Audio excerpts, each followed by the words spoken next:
السلام عليكم، مرحبا بكم في قناه دوجي شانيل. كنتمنى تكونوا بخير وعلى خير ان شاء الله، ومرحبا بكم فيديو جديد.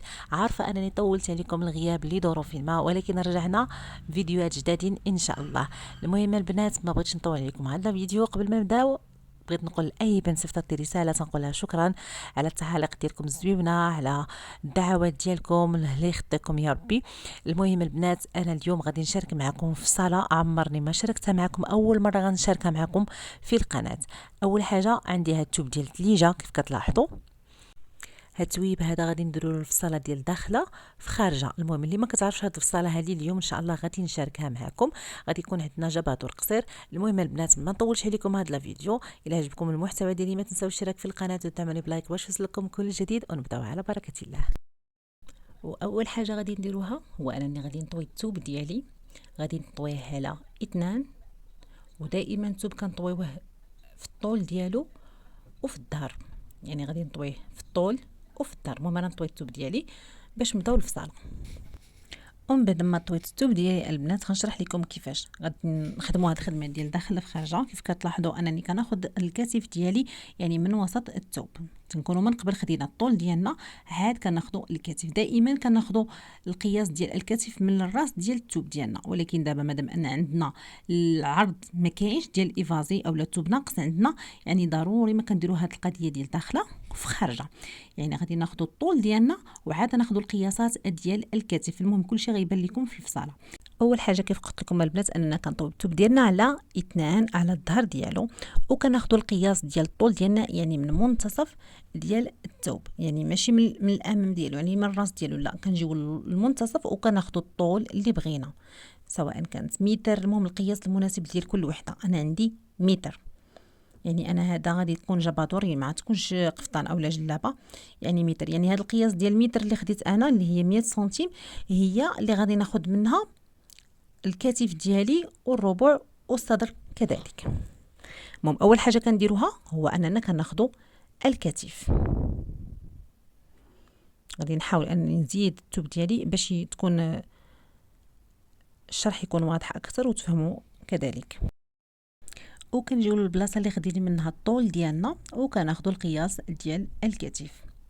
انا عندي في الكتف 21 سنتيم، كناخذ القياس ديال 21 سنتيم. بطبيعه الحال راه ما كندخلوش الحاشيه اللي عندنا تماك. كنحدد القياس ديالي وكنزل كذلك ب 21 سنتيم.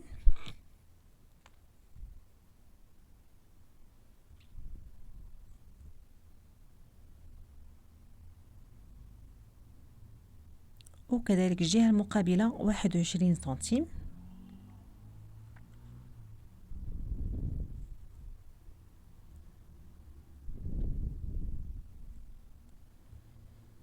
حتى تحصلوا على مربع. هذا المربع هذا هو الاساس ديال الفصاله ديالنا. غادي نحدد القياس ديال هذا المربع هذا وعاد ناخذوا القياس ديال ربع الصدر.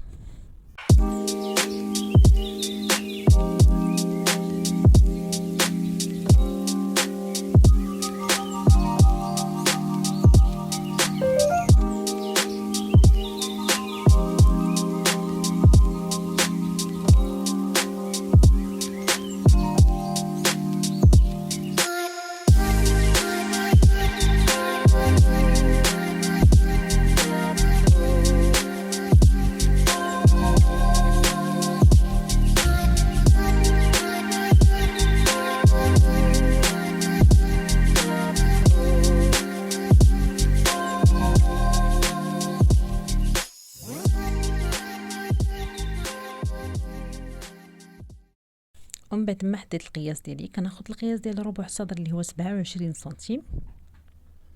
ما نعطيكم هاد القياسات راني زايده فيهم سنتيم ديال الخياطه، يعني 26 زدت ليها سنتيم الخياطه هي 27 سنتيم. كنحدد القياس ديال الربع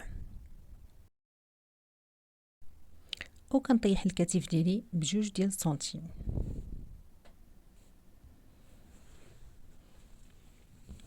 كنحدد القياس ديالي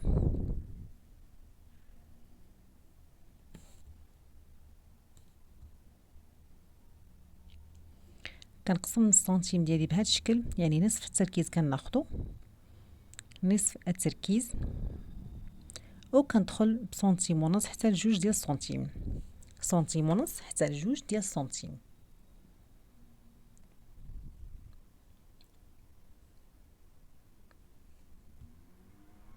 وكنحدد التركيز ديالي 3 ديال النقط، يعني النقطه ديال الكتف ومنتصف التركيز وربع الصدر. كنزل المسطره ديالي بهذا الشكل هذا، اللي عنده هذه المسطره عفوا نستعن بها.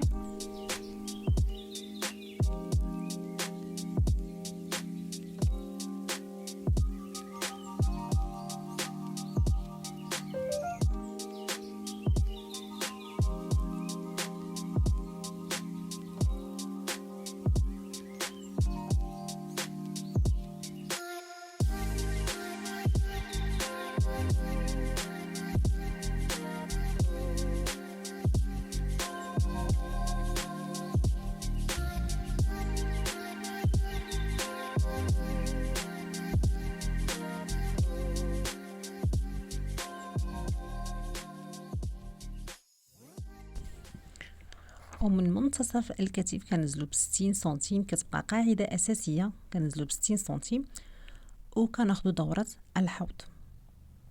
عندي 32 سنتيم، كنحدد القياس ديال 32 سنتيم، وكناخد كذلك الافازي اللي كنحتاج. في الافازي غادي ندير 38 سنتيم، حيت هذا جبادور يعني ما غاديش نديرو واسع بزاف.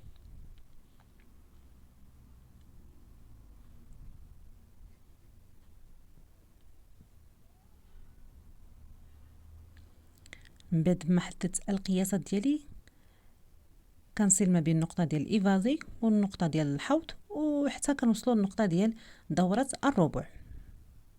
هكذا نكونوا تحصلنا على الربع ديالنا.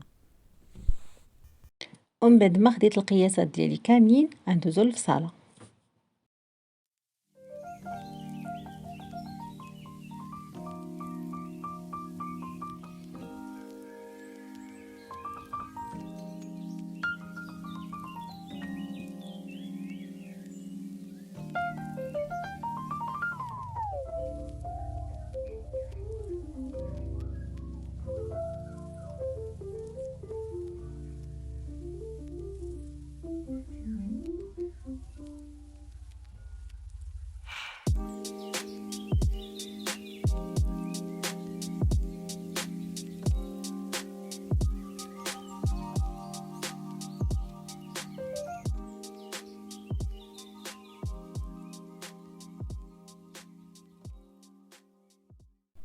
ومن بعد ما فصلنا الربع ديالنا هكذا كنا تحصلنا على جوج ديال الربع ديالنا، كنهزو بهذه الطريقه هذه باش يخرج لينا الظهر.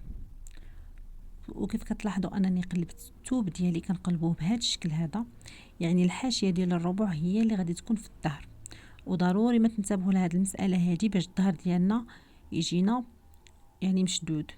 راه بعض المرات كيغلط الانسان وكيفصلو كيجي الظهر مفتوح، يعني ضروري ما كنتبهوا لهذه المساله هذه.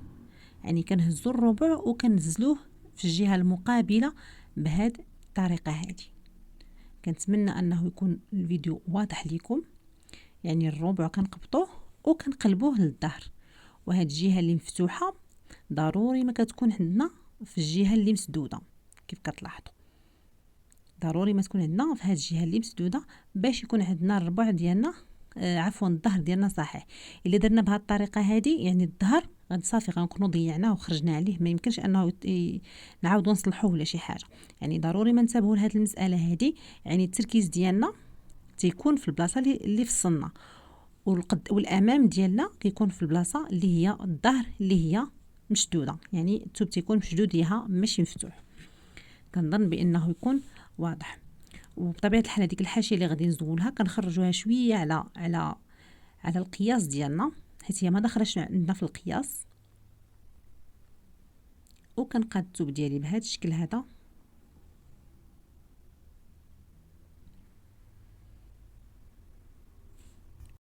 ومن بعد ما قديت الربع مع الظهر كندوزو للفصاله.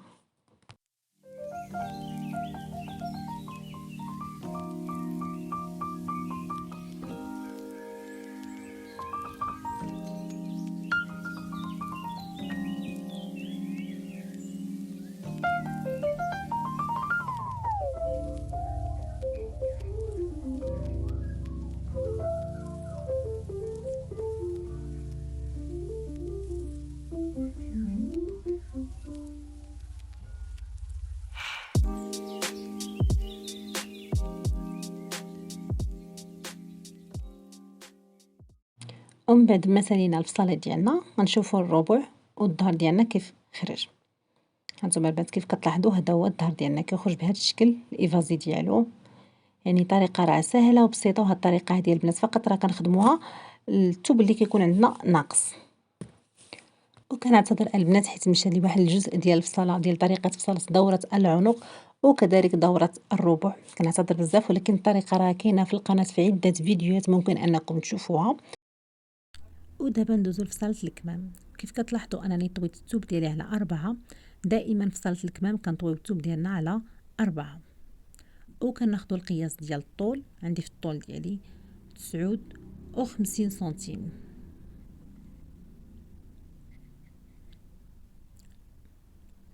كنحدد القياس ديال الطول ديالي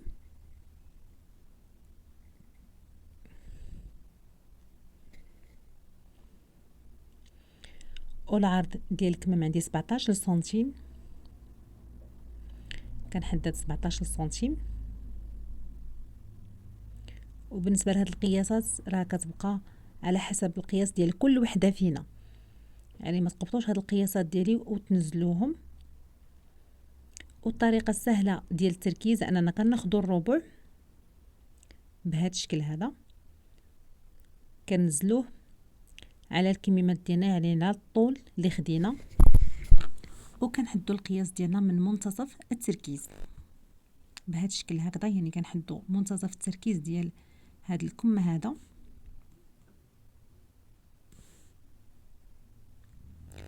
وكنستعين بهذا المسطره هذه اللي عنده، كنقلبوها بهذا الشكل،